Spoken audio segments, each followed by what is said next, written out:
Right, so after weeks of tormenting Mohamed, it's now Danielle's turn to have her whole world flipped upside down. Today, in what is part 18 of the saga, she discovers Mohamed has a brand new woman in his life and absolutely loses it. So recently, Danielle refiled for an annulment, which drove Mohamed all the way from Florida to Ohio to convince her to pull it. The pair met up, and when Mohamed surprised Danielle by being friendly, she said she'd consider pulling the annulment if Mohamed apologised to her family. A few days later, they all met up in a parking lot, and despite the attempted apology not going down well at all, Danielle confusingly still seemed interested in keeping Mohamed in her life in the US. Today, Danielle is moving into her new trailer with her daughters Faith and Kylie. But although she's giving them what she hopes to be a more permanent and stable home, it's hitting her that she always thought that when she bought her first house, she'd be moving in with Mohamed. Mohamed just I feel like he doesn't ever go away. I wish we didn't have to talk about him anymore because I'm sick of hearing his name.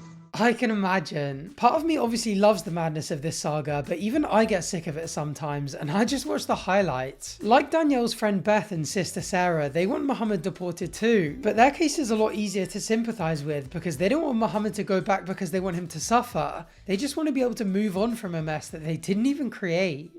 It would completely decrease the temptation she has because she can't just call him up or go down to Florida to see him or anything like that. It just sucks that this is taking up so much of their lives, especially in their teenage years, and Danielle doesn't have anyone to blame but herself. She even lies to their face, saying that she's going to keep the annulment and allow immigration to decide Mohamed's fate. But when she's either with him or behind closed doors, she's clearly doubting it. I don't know how I'm going to handle it if he gets deported.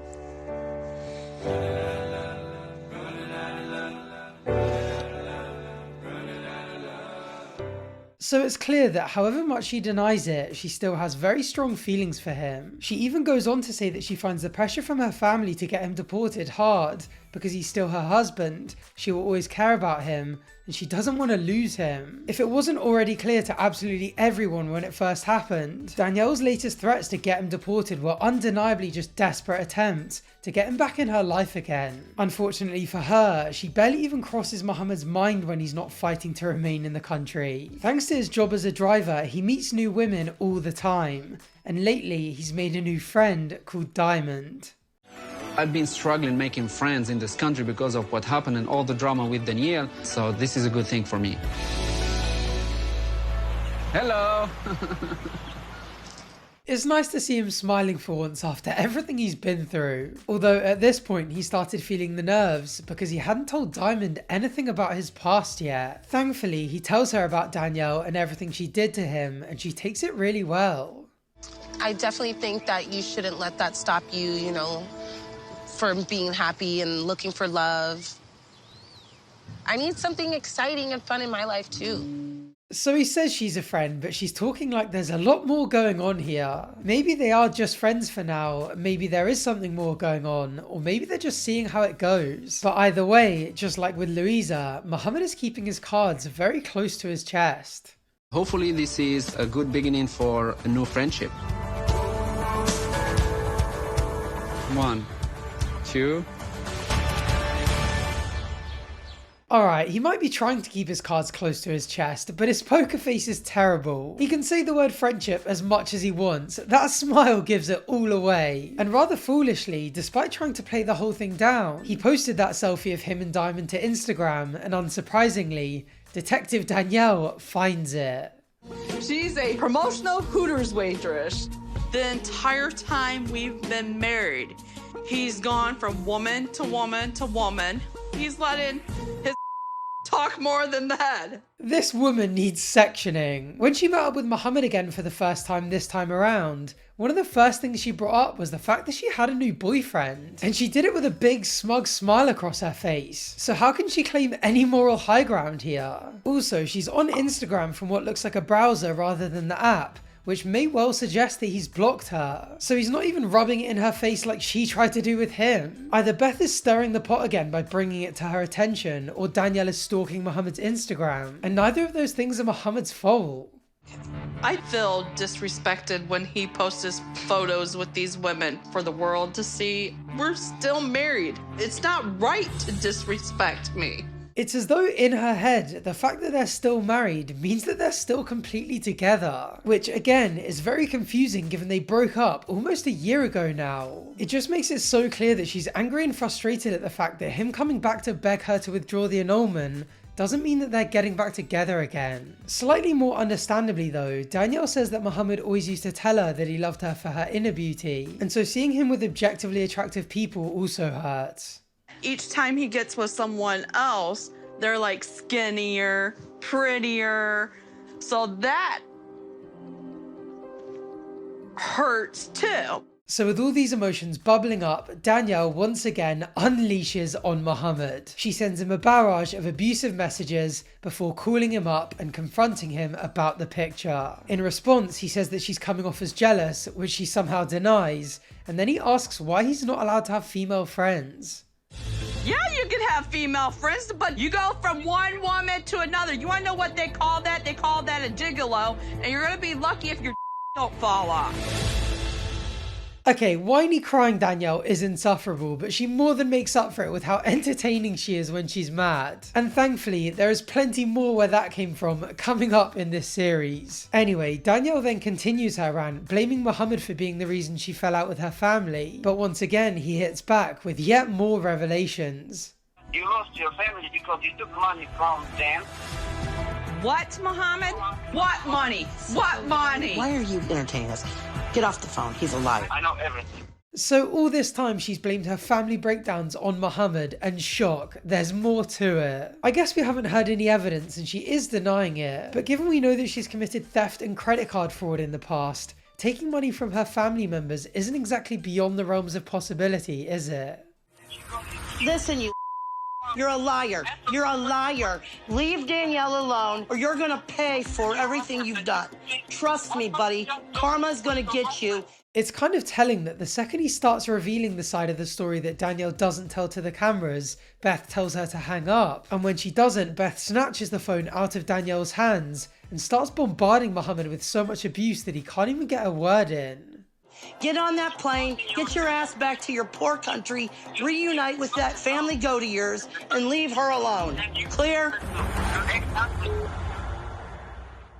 And there we go. For anyone who doubted the subtle xenophobia trickling through in earlier episodes, there it is loud and clear. Telling him to go back to his poor country and reunite with his family go. What a degenerate. Of course she's angry at Mohamed, but that is not even close to being an excuse. Again, it's not about justice, it's about exacting revenge. I am done giving him chance after chance. I need to start building a case against Mohamed. I need to prove what he's done. Brilliant. The flip-flopping continues. It looked like they were set to become friends again, but with just one Instagram photo, it's all in the mud. Thankfully for Mohamed, I guess, all this is doing is building his case for him. This just isn't the behaviour of someone any sane person could reasonably be expected to stay married to. And what she means by chance after chance is beyond me. They were separated and going their separate ways in life, and she could have left it.